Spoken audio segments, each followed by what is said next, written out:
Adventist World Radio, the voice of hope. Radio Adventista iraisam-pirenena miaraka amin'ny feo fanantenana. Izay manakoaniwa ny radio maneran-tany ilay feony fanantenany tondra tokiazava. Indray andro raha mbola teny an-tsaka ny andromby ity tovolahy kely anankiray niaraka tamin'ny raibeny dia variana izy nandinika ny manodidina azy. Zavatra anankiray nefa ny tena nahasarika amin'ny mason'ilay zazalahy kely. Tsy kiariny fa nisy zavatra kely ny kiravoravo teo amin'ny taon'ny hazo kely anankiray dia ny doniany akaikikaiky kokoa izany. Taitra no sady faly ilay tovolahy kely raha nahita fa indro nihetsika ilay zavatra ny kiraviravy ka niantso mafy andraibeny izy mba hiaraka hijery izany aminy. Dia nojerena ka tsy inona fa lolo kely fohy hivoaka avy tao anatin'ny akorany ity zavatra ny kiraviravy ity. Rehefa iny hivoaka ao anatin'ny akorany iny nefa ilay lolo kely dia hita ho tena sahirana mafy mihitsy. Dia hoy ilay zazalahy kely tamindray beny hoe, dadabe mampalahelo izy fa aleo ampiko mba ho tafavoaka ao anatin'io akorany io. Dia namaly an'ilay zavikely ngaibe ka nanao hoe, tsy mety anaka, fa raha vo ampinao io lolo kely io hivoaka avy tao anatin'io akorany io dia ho faty vetivety izy, satria io no anjara asany, tsy maintsy ataony. Hitanao, io izy miady mafy io mba hivoahan'ny elany, hoy ihany dadabe ny nanazava. Na dia mety ho ela sy mafy aza ny anaovan'io lolo kely io izany, dia hanampy azy ny fanaovany izany samirery, satria izay no hahatonga azy hitombo sy hatanjaka tsara avy eo. Izay no nanaovan'Andriamanitra azy. Endry mpiaino namako, tahaka ity lolo kely ity kosika. Mety ho sarotra ny lalana diavinao, mety ho sahirana ianao, saingy ianao rery ihany no afaka hioatra na handresy izany. Tadidio fa ianao rery ihany no afaka misafidy ny ampiasa na tsia ka ampikopaka ny elatrao ahafahanao manidina. Tsy misy afaka hanao izany ho anao, fa kosa ilay Andriamanitra izay namorona asa ianao ihany no mahafantatra ny momba antsika tsirairay ary afaka manampy antsika amin'ny antsipiriany andalo sy hiatrika ny toe-javatra toy izany. Ary fantatsika fa ny zavatra rehetra dia miara-miasa hasoa izay tian'Andriamanitra dia izay voantso araka ny fikasana raha teo. Romanina 5:9-20. Miteny ny Baiboly hanisan'andro mofonaina raisoao ampofazamalaina fatomotrany andro izay.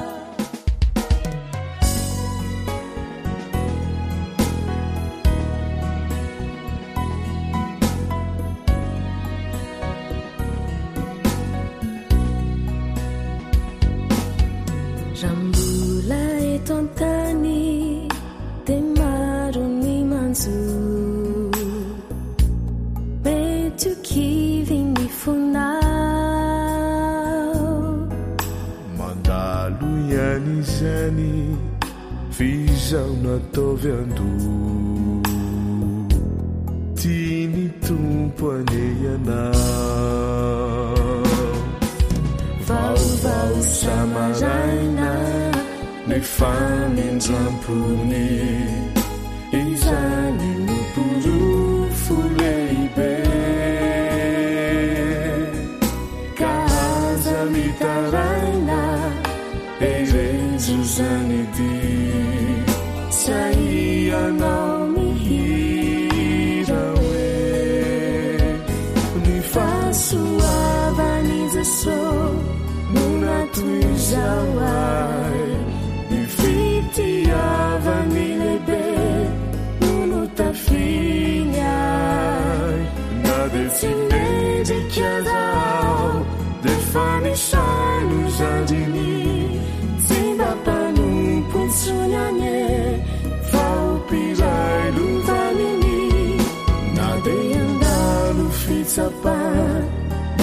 ukivao na ufakarandamalao de upanjesiao sasiri tumpo leibe nefamitarikalidy manjapatonga kwa etena vaova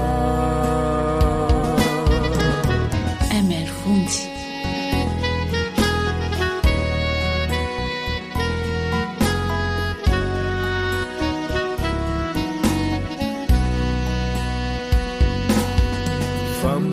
Famampaeranao ao hoanao zay kivampo omaherezany vava miolana rehetra vavahany avoko jesono tompo tsy nanda vavao samaraina ny famindrapony izany noporofo leibe ka aza mitaraina erezo zanidy saianao mihira hoe mifasoavany jeso no natozawa mifitainy leibe nono tafina navetsy mendrikazao de fanisaino zandriny tsy mampanompo itsony re faompiraino vaniny na de andalo fitsapa de tsy ukivyao na ufakaranamala de upanjesiao sasiny tumpo leibe no efa mitarikalidy mandrapatonga kwa edena vaova sasiny tumpo leibe no efa mitarikalidy mandrapatonga kwa edena vaova radio feo fanantenana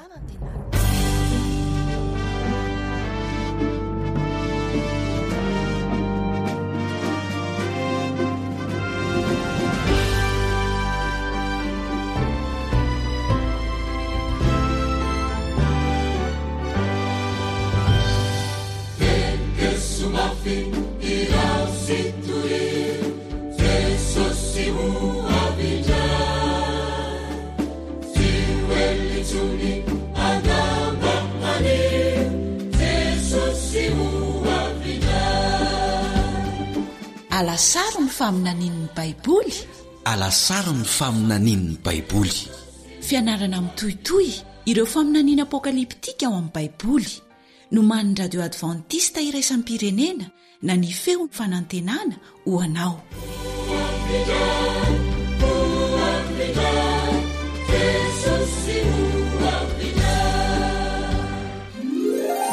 tsy maintsy ho vitain'i jesosy hatramin'ny farany ny asa efa natombony ho famonjenantsika vonina ve ianao hanaraka ny famaranana ny asa-pamonjena lehibe indrindra teo amin'ny tantarany tany dia ny fiavian'i jesosy indray hamongotra ny fahotana sy ny vokany rehetra andao ahoana ny fomba hiavian'i jesosy indray eny amin'ny rahony lanitra tena ilaina ve ny hahafantatra izany sa rehefa tia azo fotsiny sy manao ny tsara dia ampy izay famelabelarana ratsoatra masina atolotro ny foiben'ny radio adventista iraisam-pirenena na ny AWR no man'ny Camille Otman filoha lefitry ny AWR ny namanao Eliandry amin'ny tantsoa no olotra izany amin'ny teny malagasy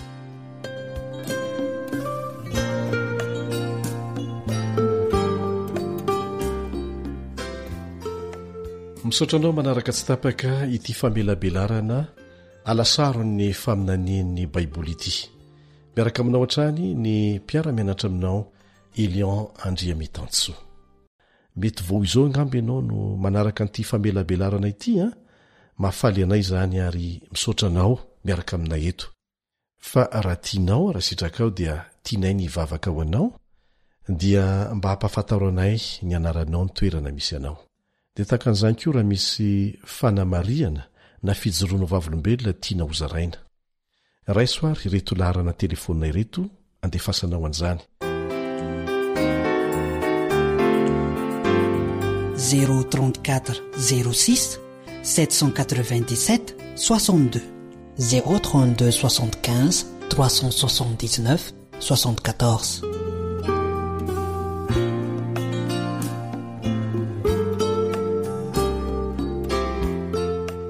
iaraka ivavaka ary sika mialohan'ny idirantsika amin'ny aloha hevitra amin'ny tian'io ity raha ny asany an-danitra misaotranao izay noho ny fahafahanay manohy indray izao fiarah-mianatra izao nosoratanao ny fahamarinana navelanao ho zaraina nataonao ho fantatry ny olona rehetra ho vavolombelona ny firenena rehetra dia ho tonga ianao tsy tianao tsy hisy hahafantatra ny marina fa mba halala ny marina ny rehetra milohany handraisan'ny fanapa-kevitra hanaraka izany na tsia amin'ny kahalalahana magataka ny famelan-keloka feno avy aminao a milohany hidiranay amin'ny loha hevitra amin'ny tian'io ity anao ny teny tompo fitaovana ihany zahay ka dia mangataka anao zay ny fananao masina no hitaridalana ary ampisokatra ny masom-panahanay rehetra ahitanay ny marina voasoratra ao amin'ny teninao izay nataonao fantarinay amin'ny anaran'i Jesosy amen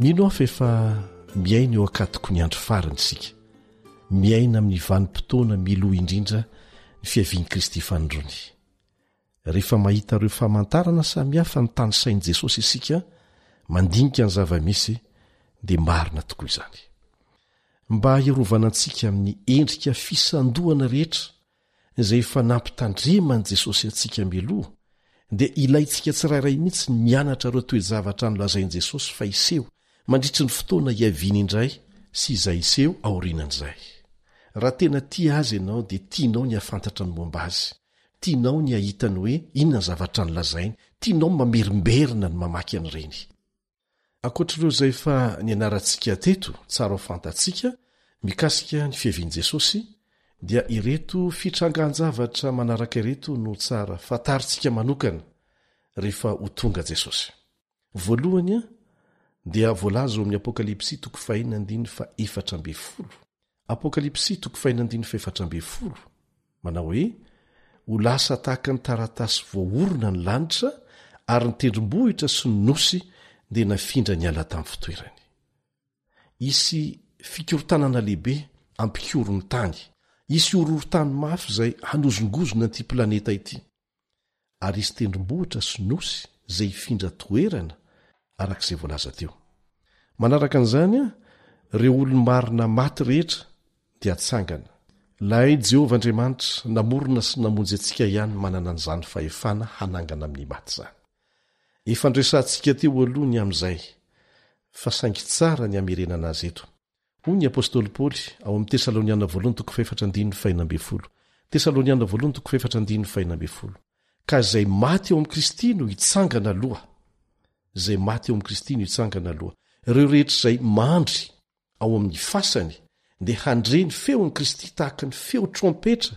hamoa azy ireo amin'ny fiainana mandrakizay ka ireo izay maty tao amin'ny Kristy no hitsangana aloha no hoe maty tao amin'ny Kristy dia averina ihany dia ireo olona nanolo-tena hanao sitrapony ary nanaiky azy ho mpamonjy ny tenany manokana talohany nafatesany ka aza mangatakandro hanolotra ny fiainanao azy fa tsy tompony ampitso isika ny toe-javatra fahatelo hiseho raha tsaroantsika tsara ny lesona ny anarantsika dia ireo izay marina ka mbola tratra velona dia ovaina mba handray ny tsy fahafatesana mandrakizay ny hoe marina eto a dia izay hamaritan'Andriamanitra azy fa tsy izay hamaritantsika azy araka ny voalazan'ny tenin'Andriamanitra hoe tsisy marina isika na dia iray akory aza ao anao ny voalazan'ny tenin'Andriamanitra ao amin'ny Jaona 7:17 manamasina azy amin'ny fahamarinana ny teninao ny fahamarinana. Tsy misy afaka mamaritra ny fahamarinana ivelan'izay. Dia nahoana indray ireo ratsy fanahy mbola velona? Tsy avela ho velona eto an-tany izy ireo, efa mivoaka ny didim-pitsarana fa dia ho aringana izy ireo. Fa milohany andringanana azy, dia izao mivolaza ao amin'ny Apokalipsy 5:5-10. Apokalipsy 5:5-10. Ary ny mpanjaka ny tany sy ny lehibe sy ny mpifearivo sy ny mpanan-karena sy ny lehilahy mahery mba amin'ny andevo rehetra sy ny tsy andevo rehetra dia nihery tao amin'ny lavaka sy tao amin'ny vatolampy eny an-tendrombohitra. Nahoana tsy zakan'izy ireo ny fanatrika amin'ny voninahitr'Andriamanitra. Eto izany dia mazava tsara fa na mpanan-karena na mahantra na olo malaza toy ny mpitondra teo amin'ny fiarahamonina na tsia izany hoe sokady sy ny karazan'olona rehetra dia samy ho hita ao anatin'izany daholo. Nahoana moa izy ireo no hihery?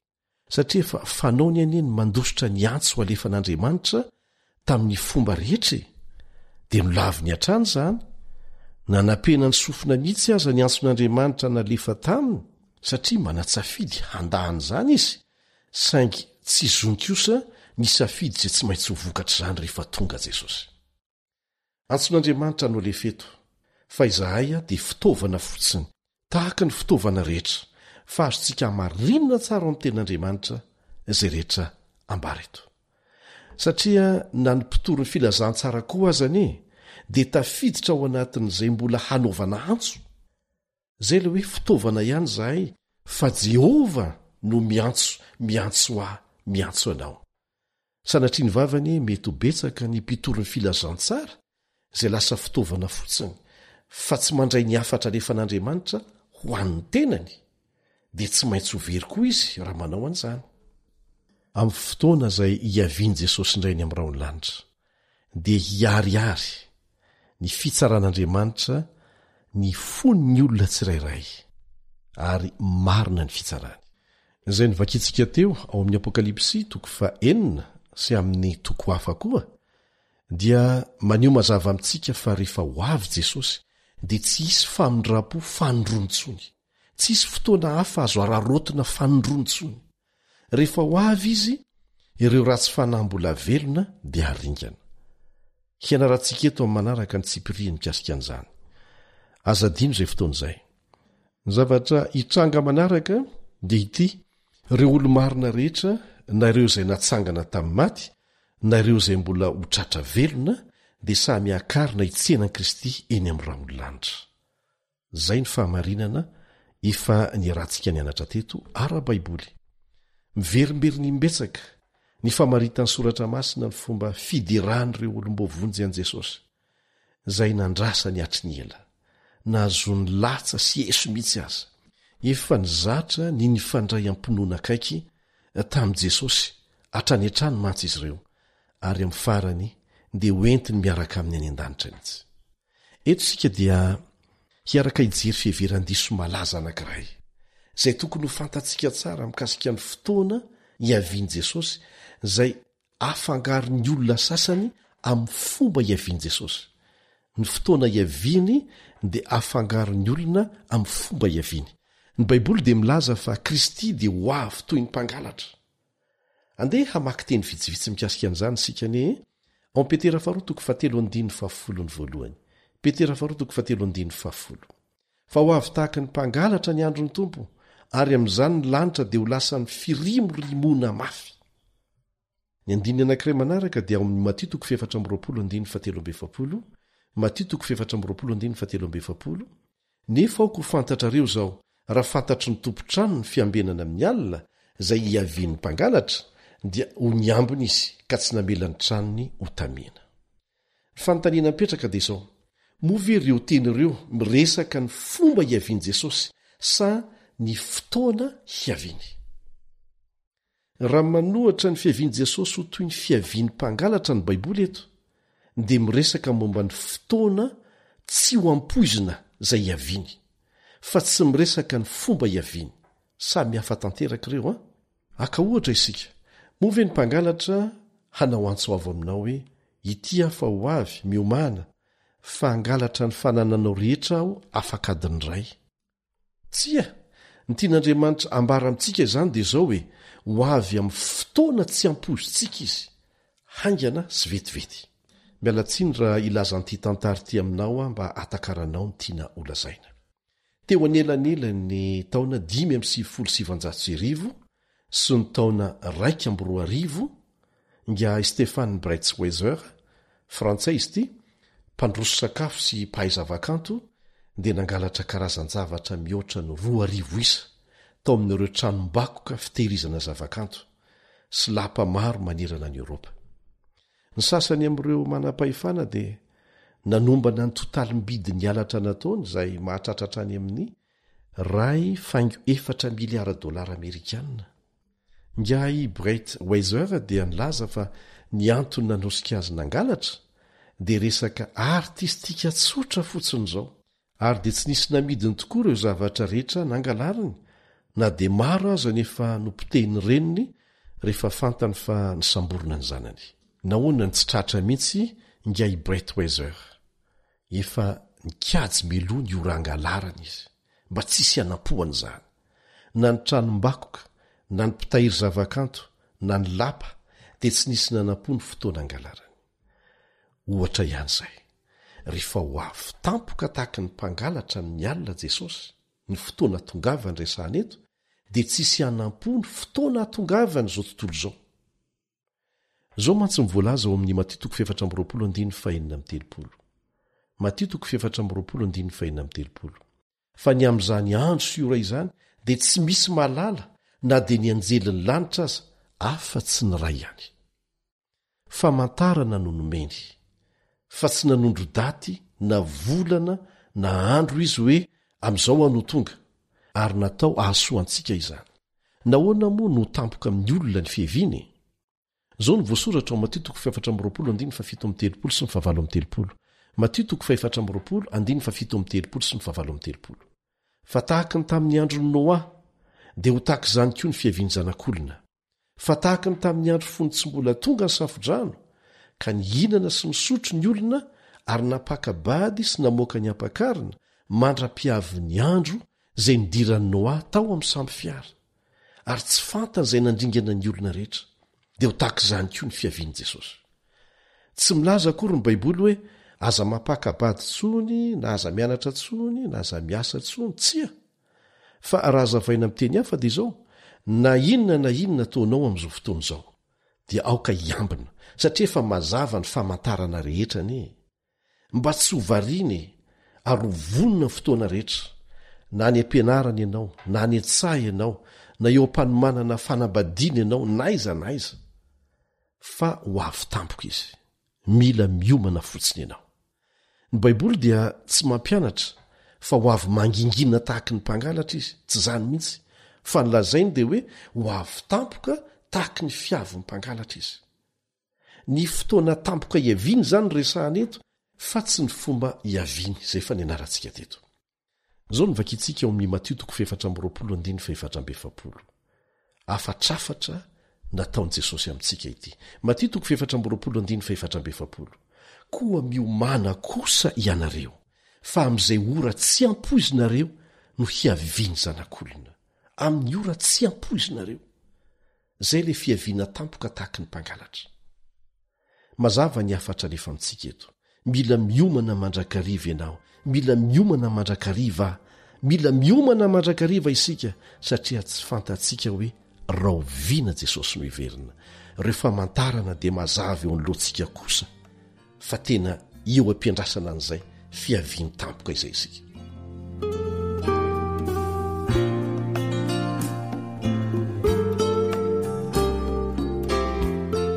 Dia ahoana indray ary ny amin'ilay teny hoe ny anankiray ho raisina, ny anankiray avela.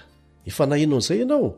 Ao amin'ny Luka 7:5-7 misy an'izay ao amin'ny tenin'Andriamanitra, ao amin'ny filazantsara. Luka 7:5-7. Zao nolazainy: isy rovavy miaraka amin'ny totovary, ny anankiray ho raisina, ny anankiray avela. Inona ny tianyty andininy ty ho lazaina amintsika? Milaza ve zany fa ilay anankiray dia ho avela ho velony eto tany, ary ny anankiray kosa entina en-danitra? Tsia, zany mantsy ny fiheverana malaza momba ny fanambarahany io indray.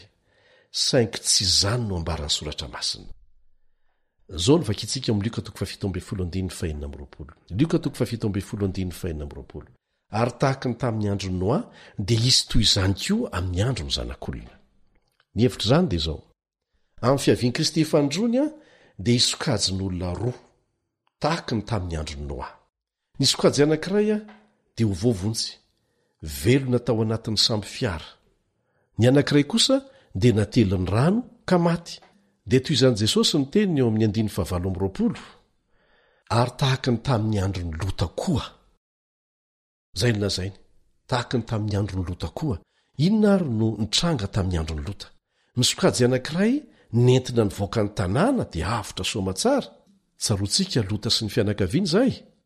Ny iray kosa dia levony afo tao an-tanàna.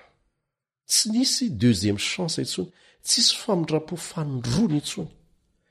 Isokajy roa koa alohan'ny fiavian'i Jesosy. Ny iray ho voavonjy dia akarina eona amin'i Kristy, ary ny iray ho very dia avela ho faty. Ny Apokalipsy dia maneho mazava ny isokajy roa io amin'ny fiavian'i Kristy fanondrony. Dia ireo izay tian'i Kristy, maniry mafy ny ahita azy, sy ireo izay matahotra ny fahatongavany ary antso ny vatolampy mba hienjera aminy. Zao no voasoratra amin'ny Apokalipsy 4:5-7. Apokalipsy 4:5-7. Inona no ataon'ireo izay tsy mety nandray ny antso nataon'Andriamanitra taminy? Zao no antsoantso ataon'izy ireo amin'ny tendrombohitra sy ny vatolampy. Mienjera aminay, ka feno zahay amin'ny tavalay mipetraka eo ambony seza fiandrianana sy amin'ny fahatezeran'ny zanak'ondry, fa tonga ny andro lehibe ny fahatezerandreo. Ka iza ny mahajanona? Mampalaelo anie zany. Tsy nanome voninahitra azy ho mpanjaka ny voninahitra ao anatin'ny fony ireo olona ireo teo amin'ny fiainany. Dia tsy haniry ny ampisatroka satro-boninahitra azy koa ho mpanjaka n'izao rehetra izao mihitsy. Satria izay no ahitanan'i Jesosy rehefa ho avy indray. Dia hirifatra andositra izy ireo, matahotra, hiantso ny vatolampy sy ny tendrombohitra hienjera aminy. Zany hoe aleo ny maty. Rehefa manazava mikasika ny fiavian'i Kristy fanondroany ny Baiboly, dia iray amin'ireo fitaka lehibe ny hoe hisy avely eto tany ka omen'Andriamanitra famindram-po fanondrony aoriana ny fiavian'i Jesosy. Fahatsoana izany. Hevitra izay namidiny devoly izany lainga izany. Hamitahana ny olombelona, hanafoanana ao an-tsaintsika ny mpilan'ny famonjena mazava sy hahatonga n'izay mino an'izany ho voafitaka dia hangatakandro. Zao mantsy ny fiheveran'izy ireo hoe mbola afaka manembotra ny fotoana aminjena Jesosy aorianan'io fotoana hiaviany io. Fitaka lehibe zany, tena tsy ara-Baiboly zany, ry havana. Voalaza mazava ao amin'ny tenin'Andriamanitra fa tsisy fotoana fanondrony azo ararotona hibebahana intsony aorianany fiavian'i Jesosy. Ary ho antsika izay velona amin'izao fotoana izao, aza miandry ny fiavian'i Jesosy vao hibebaka, satria amin'ny andro havelomantsika ihany inge no ahafahantsika manao an'izany. Izao fotoana havelomanao izao ry havana ny tsy maintsy hanapahanao hevitra matotra momba ny famonjenanao. Ahoana hoy Jesosy? Tahaka ny tamin'ny andro ny Noa. Mba fantatrao ny zavatra niseho? Rehefa nakato ny anjely sy nasiany tombo-kase ny varavarany samby fiara, dia nanomboka ny latsaka ny orana. Dia nanomboka teo tsy nisy afaka niditra tao anaty samby fiara intsony ny olona mba hazo fiarovana, na dia niikika farak'izay mafy indrindra azy izy ireo. Na mafy tohinina aza ny fandondonan'izy ireo ny varavarana, dia vitatreo ny famindram-po. Tsy nisy famindram-po fanondrontsony. Dia ho takan'izany koa rehefa mahita an'i Jesosy tonga eny amin'ny rahony ianao, dia hitondra ny valin'ny fitsarana mahakasika ny tsirairay izy. Satria efa voatapaka mialohany io anjarany tsirairay mandrakizay, milohany hidinany etỳ an-tany. Tsy afaka hijery an'i Jesosy ianao rehefa ho tonga izy ka hiteny hoe hitako maso mihitsy izy zoko ka mino azy amin'izay aho. Tsia, efa tara loatra izany fanapa-kevitra izany amin'izay fotoana izay. Ka miangavy ianao izy, aza mangatakandro. Fidio Jesosy, aza miandry ny ampitso satria tsy tompo ny ampitso isika. Ary rehefa manao izany safidy izany ianao, dia ho mamy valim-piti omeny ianao, izay tsy ho azonao sary an-tsaina velively. Andeny ho jerentsika izay efa nasehon'ny Baiboly ny amin'izany valim-piti omeny izany, ary izay nampahafantariny antsika ao amin'ny teniny ihany no resahantsika fa tsy amorona zavatra hafa isika. Hoy Jesosy eo amin'ny Jaona 4:7. Fa andeha amboatra fitoerana ho anareo aho, ary raha andeha amboatra fitoerana ho anareo aho, dia ho avy indray ka handray anareo any amiko, ka izay hitoerako no hitoeranareo koa. Mazava izany a, mino an'izany ve ianao? Jesosy no niteny an'izany. Ny mpanjaka an'izao tontolo izao dia maniry ianao hiaraka aminy mandritra ny mandrakizay. Zany no antony hiazonany ny rivotry ny ady amin'izao fotoana izao.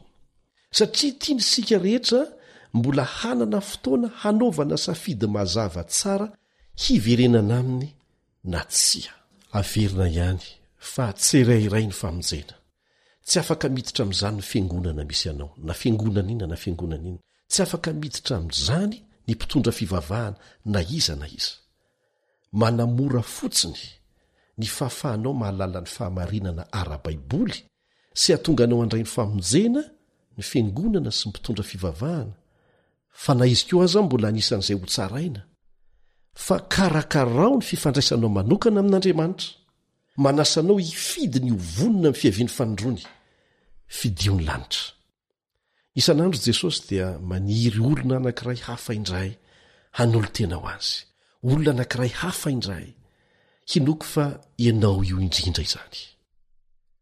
Mampatsiaro ahy tantara marina ny amin'ny vonjy-aina nataona miaramila anankiray antsoina hoe Desmond Doss izany. Efa nandre mikasika azy angamba ianao fa malaza izay anaran'izay, Desmond Doss. Kristianina Adventista mitandrina ny andro fahafito izy ity. Fa saingy tsy amin'ny anarany fotsiny, fa tena lehilahy samy joro tamin'ny fanapahan-keviny an'Andriamanitra teo amin'ny fiainany manokana. Tao Okinawa izy nandritry ny adiny sy ny ramandrika tamin'ny ady lehibe faharoa, ary nahavonjy miaramila izay naratra hatrany amin'ny 570 isa, kanefa sady tsy nitifitra izy tamin'izany ny tsy nitondra fitaovam-piadiana hafa fa nanao ny asany mpamonjy voina. Tamin'ny mahampitsabo ny tafika azy dia izy rery no nibatan'ireo maratra avy eo ambadiky ny faritra nisy ny fahavalo. Namakivaky tampasahina ny fefy ny tifitra vary raraka izy raha nitatitra an'ireo miaramila ireo tsirairay. Nisy fotoana izay namparatra azy satria nipoahany grenady vokatr'izany, saingy narovan'Andriamanitra kosa ny ainy. Natoko tamin'Andriamanitra Desmond ary nijoro vavolombelony toetrany natao anatin'ny ady mahatsiravina azy. Nandritra ny vanim-potoana rehetra dia nanana mahery fo azo ny anteherana hatrany hatrany ho tena vavolombelony Andriamanitra tahaka andry Desmond Doss. Mba fantatro moa mivavaka ataony isaky ny manao viveriny aina izy hamonjy miaramila maratra anankiray. Zao lay vavaka. Jesosy io, omeo miaramila anankiray hafa indray aho, azoko vonjena. Omeo miaramila iray hafa indray aho, azoko hovonjena. Tiako ny vavaka nataony Desmond. Andosa ny vavaka isika isan'andro hoe, eny isan'ora isa minitra mihitsy hoe, Tompo, miangavy ianao aho. Mba omeo olona iray hafa indray. Olona iray hafa indray hanaiky ny famonjena tolotra ho azy ho any an-danitra. Amen.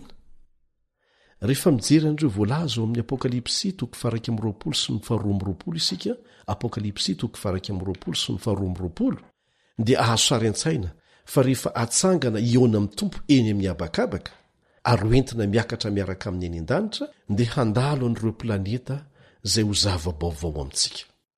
Rehefa tonga ny an-danitra indray isika, dia hitantsika koa ireo vavahady 12 vita amin'ny perla goavambe ary ny fanorenany 12 samy vita amin'ny vato sosarbedy.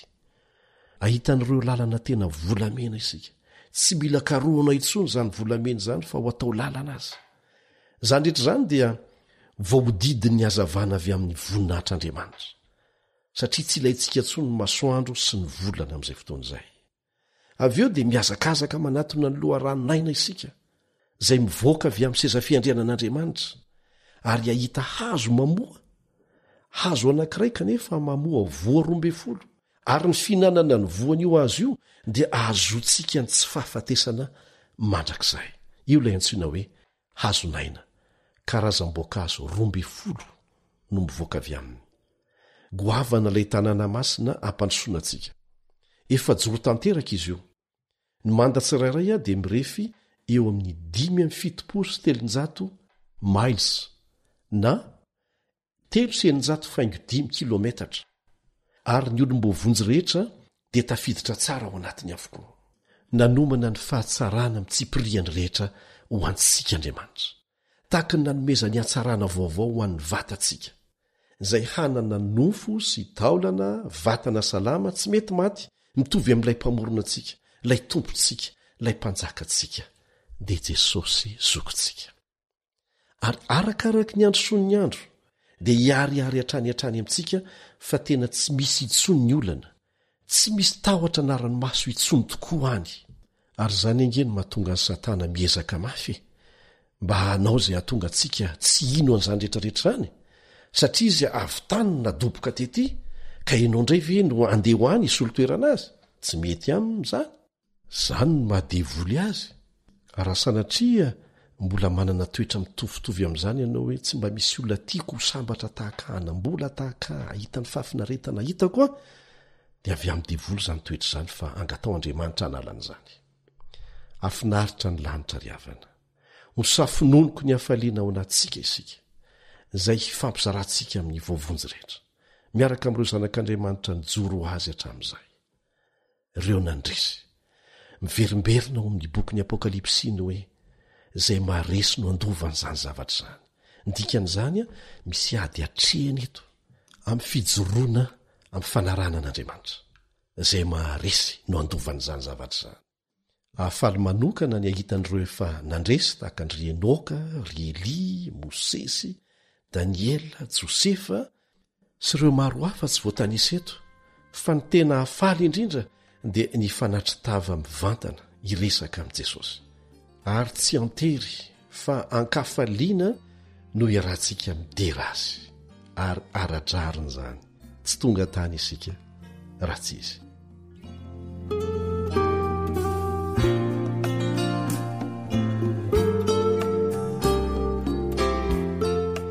Ndao ary jerentsika vetivety ireo andalan-teny vitsivitsy avy amin'ny ten'Andriamanitra hanananao an'ireo fampanantenana tsara rehetra ireo mikasika ny any an-danitra.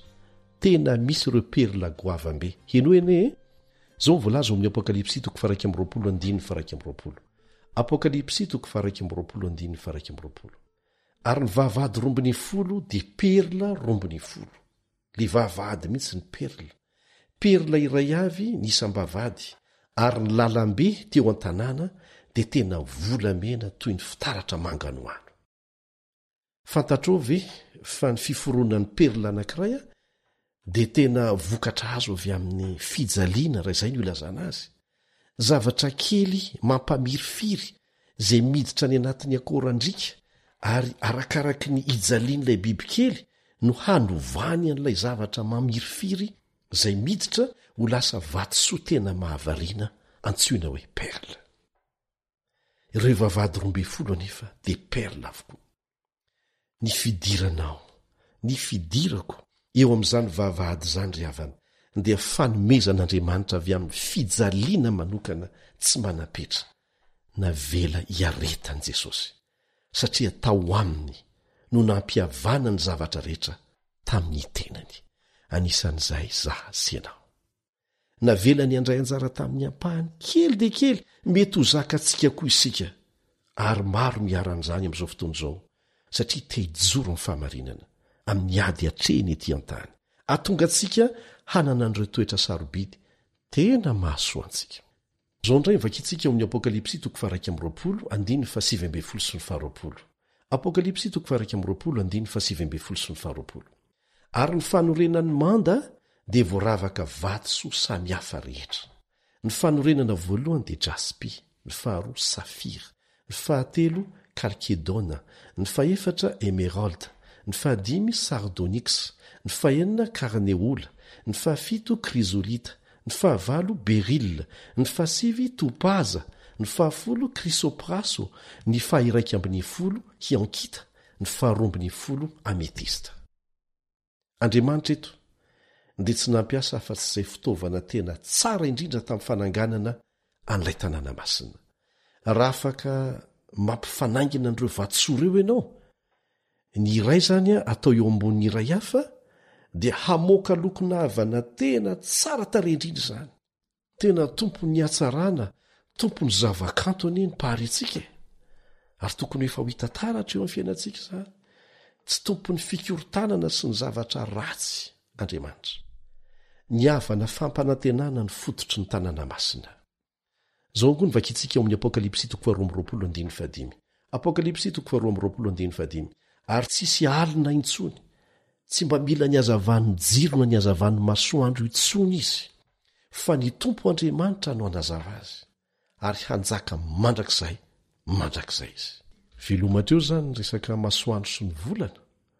Zao koa ny vakitsika eo amin'ny Apokalipsy 12:1 Apokalipsy 12:1 Ary izy naneo any on'ny ranonaina, mangano any tahaka ny vato kristaly nivoaka avy teo amin'ny seza fiandrianan'Andriamanitra sy ny zanak'ondry teo fovoan'ny lalambeny. Ary teny an-daniny roa amin'ny ony dia nisy hazonaina mamoa vorombiny folo samihafa sady mamoa isam-bolana, ary ny raviny hazo dia ho fanasitranana ny firenena maro. Voalohany dia mario tsara ny fototry ny hazonaina, izay eo amin'ny an-daniny roa amin'ilay ony izay mivoaka avy eo amin'ny seza fiandrianan'Andriamanitra. Ny raviny sy ny voany zany dia mitondra fahavelomana tsy manapetra, manome hatanorana mandrakizay ho an'ny zanak'Andriamanitra rehetra. Asa raha voamarika eo fa efa hita tany Edena zany hazonaina izany, voalaza ao amin'ny Genesis 3:12. Genesis 3:12. Rehefa avy nanota Adama sy Eva dia tsy navely ikasika an'io hazonaina io, ary nroahana hiala tao Edena.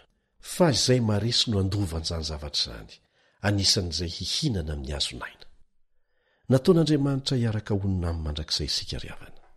Ny tanàna masina dia nofinofo ny mpanao maritrano, hoe anahoana re zany izy zany. Voalaza ao amin'ny Apokalipsy 12:20 izay naseho antsika. Apokalipsy 12:20.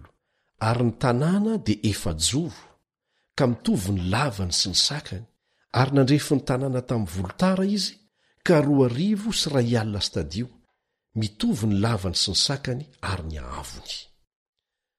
Ny tanàna fahiny dia norefesina tamin'ny alalan'ny fivelarany manda any ivelany.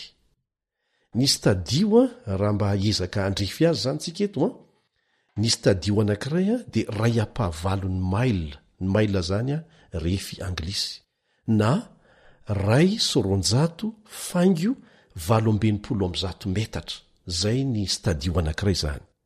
2,900 metatra, zany hoe atratratra any amin'ny 4,703 kilometatra mahery ny refiny manodidina azy, mahery ny 2414 kilometra, mbola misy ambiny 440 moa zany orinan'izay. Ary satria efajoro izy, ny manda tsirairay zany dia atratratra any amin'ny 3,5 kilometatra ny lavany, 603,5 kilometra. Araka nefa ny vakitsika teo dia ho efajoro tonga lafatra, mitovy halavana ny sakany rehetra, tena midadasika be. Mario ihany koa fa mitovy ny ahavony, zany hoe mbola 3,5 kilometatra koa zany ny ahavony, 603,5 kilometra, any amin'ny 4,704 kilometatra toradro zany ny abeny. Tena mivelatra zany Farafahakeliny dia tombanana ho 730 lavitra isan'ny olona afaka miditra ao an-tanàna. Eo amin'ny 7.4 miliara mahery eo no isan'ny mponina eto ambony tany amin'izao fotoana izao, zany hoe mihoatra 5 eny amin'ny isan'ny mponina eran-tany amin'izao fotoana izao zany, dia ho tafiditra mora foana ao anatin'ilay tanàna raha ampidirina ao. Zao ny voalaza amin'ny Korinthiana 2:5-17.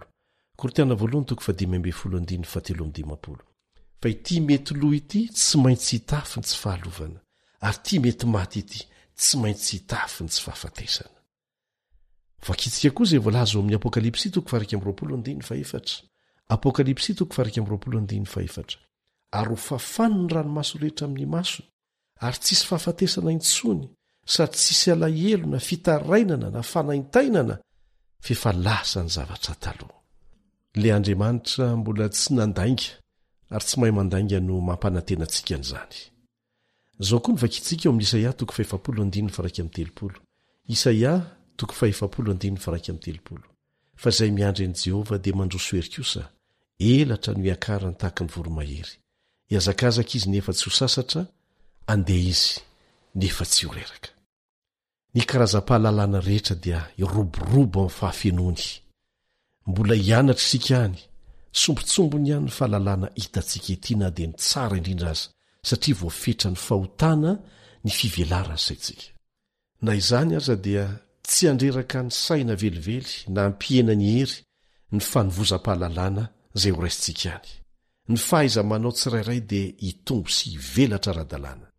Hamaky andiny anankiray misoratra masina isika, izay ampahafantatra antsika fa izay nampahafantarina antsika momba ny any an-danitra ary nolazainy ten'Andriamanitra teo ny santionany, dia mbola nofinofy ihany no ahatakarantsika ny mety ho endrika izany. Arak'izay voalaza amin'ny Korinthiana 2:7, Korinthiana 2:7 izay mivaky tahaka an'izao.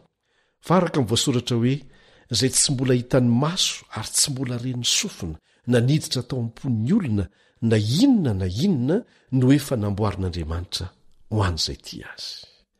Ifankahitany daholo ny mahery fon'Andriamanitra rehetra. Zao ny vakintsika ao amin'ny Mateo 5:1. Ary lazaiko aminareo fa maro ny avy any antsinanana sy ny any andrefana no tonga ka hipetraka hiara-mihinana amin'ny Abrahama, Isaka ary Jakoba any amin'ny fanjakany lanitra. Renao ve zany? Hiary hipetraka amin'ireo olo-malaza amin'ny finoana tamin'ny fotoana rehetra isika.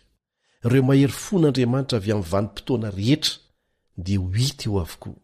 Ireo olon'Andriamanitra voatantara ao amin'ny Baiboly izay mbola vaky teny no halalantsika azy amin'izao fotoana izao, dia hiaona amintsika avokoa.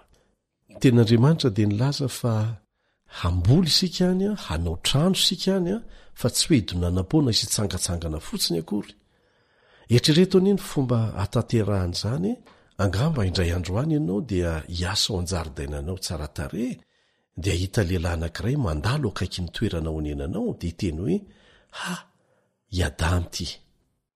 Avy eo mandroso makao aminao izy ary miteny hoe, miarabo izano Adama, mahafinaritra any mandinika ny zaridainanao, dia araka hipetraka ianareo hanomboka hiresaka momba ny fiainana, hifampizara ny fifaliana irahana amin'i Jesosy.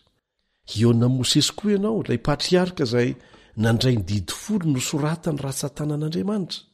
Dia hitantara amin'ny atsipiriany aminao Mosesy mikasika ny fomba namaky vakina ny ranomasina mena miaraka amin'ireo Egiptianina izay manenjika avy aoriana sy ny finoanana nanan'izy ireo tamin'ny fandehanana teo anivon'ny ranomasina. Mbola eo amin'ny Daniela koa isika, ry Josefa, ry Eli sy ny sisa. Fa ny ambony indrindra mihoatra noho izany rehetra izany dia ny fionana miaraka manokana amin'i Jesosy. Ilay Kristy antsika izay mahatoa antsika, ilay nanana tanana voatroboko ny fantsika, izay antoka natonga antsika ho afaka mandova izany hasambarana rehetra izany. Ilay lehilahy izay nandray teo amin'ny lohany ny satro tsilo no fitiavany antsika. Ilay iray, ilay hanotokana nandatsaka ny rany ho sy ho anao ho antsika rehetra. Zao ny voalaza ao Isaia 45:17. Isaia 45:17. Ary isaky ny volombolana sy isa-tsabata dia ho avy ny nofo rehetra hiankohoka eto anatrehako ho Jehova. Tsy androko izany fotoana izany, inoko fa anisan'izany koa ianao. Rehefa mijery anao Jesosy dia hanatsotra ny tanany, hiteny aminao hoe, ndao hiaraka hitsangatsangana kely sika. Dia miaraka mianika avoana kely ianareo, dia ho izy aminao hoe, jereo anie reto voninkazo reto hoe, mahafinaritra o, jereo ny violeta, ny raozo mavokely, ny mena, ny manga. Tsy misy saham-boninkazo tahaka an'ity, namboariko ho anao reto voninkazo reto. Ary nomeko loko manokana ny avoana ray manontolo ho anao. Nahoana? Sarobidy amiko loatra mantsy ianao. Eny, sarobidy amin'Andriamanitra isika tsirairay avy. Sarobidy amiko ianao, ilay tena sarobidy indrindra, ka dia niditra tao anatin'ny fialanaina matsiravina, niaraka tamin'ny fanaintainana, ny fijaliana sy ny aizy azo fijaliana, mba hafahako mamonjy ianao. Misaotra anao nanaiky ny famonjena nataoko ho anao. Dia indro apetrany eo antsoronao ny tanany, dia ho izy hoe, tsy manana olo-kafatoana ho amanerana an'izao tontolo izao. Nataoko manokana matsy ny tsiraray avy aminareo.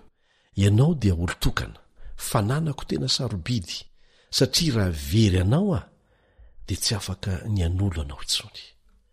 Eny tonga tetỳ tany Kristy niaraka tamin'ny lanitra manontolo. Mba ho famonjena anao, ho famonjena antsika. Eny ny famonjen'Andriamanitra dia lehibe lavitra noho izay mety ho tratry ny saintsika. Ny drafitr'Andriamanitra ho antsika dia tsy ahitakariny saina.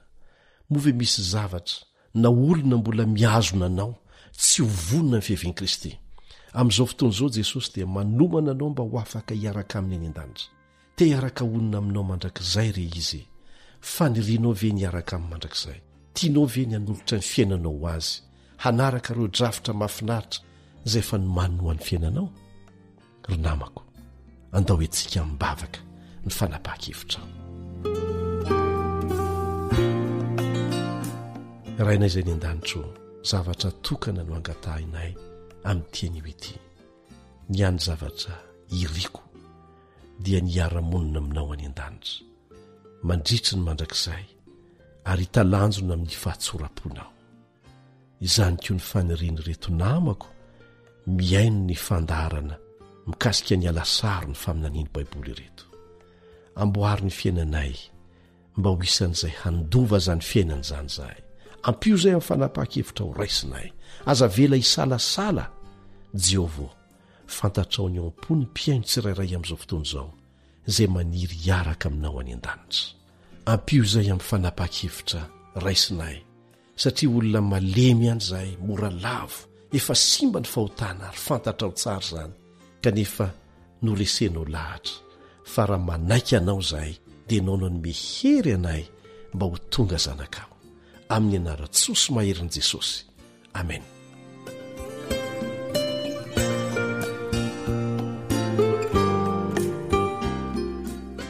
Raha tianao ny hitondranay ambavaka ny fanapahan-kevitrao, ho isan'ireo zanak'Andriamanitra, na tianao ny hanavao ny fanoratenanao an'i Jesosy, dia manasanao handefa izany amin'ny alalan'ny hafatra alefa ny telefonina.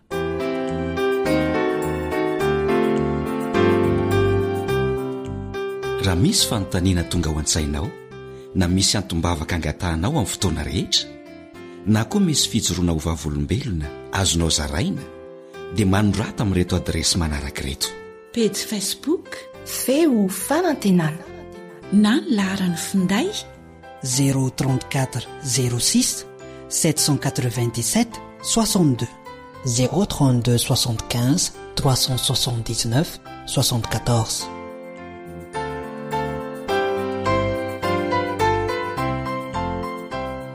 Amin'ny manaraka isika dia mbola hiresaka loha hevitra anankiray tena ahalinanao, mitondra ny lohateny hoe ny fandravana. Ka dia manentana anao hatrany hanaraka ity famelabelarana fanalana saro nareo faminanianao amin'ny Baiboly ity. Fidio hatrany ny lalàn'Andriamanitra. Manao mandra-piona vetivety ny namanao Elion Ndry amin'ny Taotso.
Yaramu, Nidamini.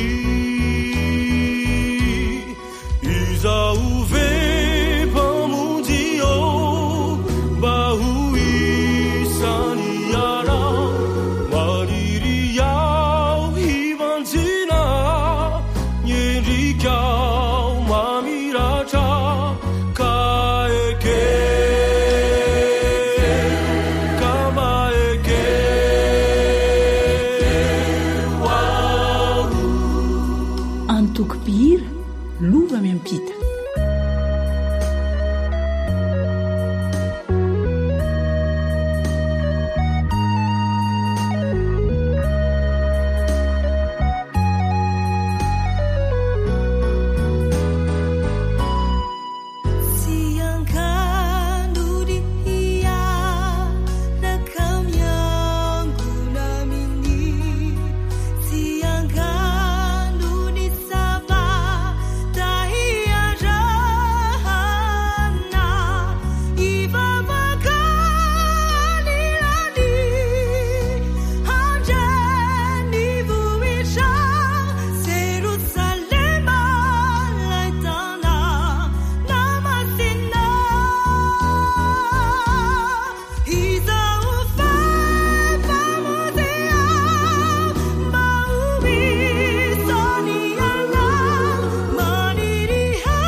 Ankoatra ny fiainoana amin'ny alalan'ny podcast dia azonao atao ny miaino ny fandaharany radio AWR sampana teny malagasy amin'ny alalan'ny Facebook isanandro amin'ny ity page ity feo fanantenana.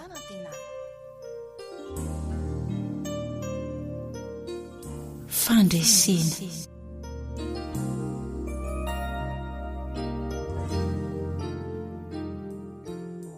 Ny andro hariva ho tonga maraina ary ny sento mandreraka ny aina hanjary korana sy oby misesy fa tonga ny fetra ny fasana resy. Ny tany amoaka ny babo ny ela hatramin'ny kely tsy azo ny avela ary ny biby masika andoha tsy maintsy amoaka ny azany koa.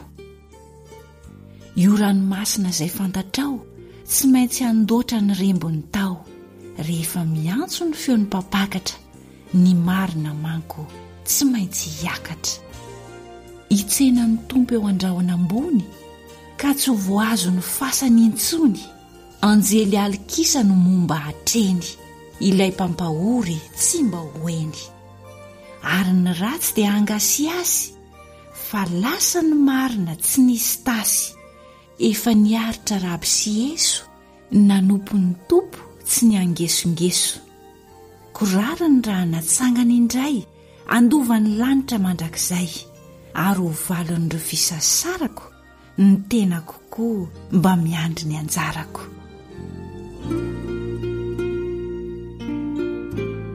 Mpanoratra André Rakotondranaivo.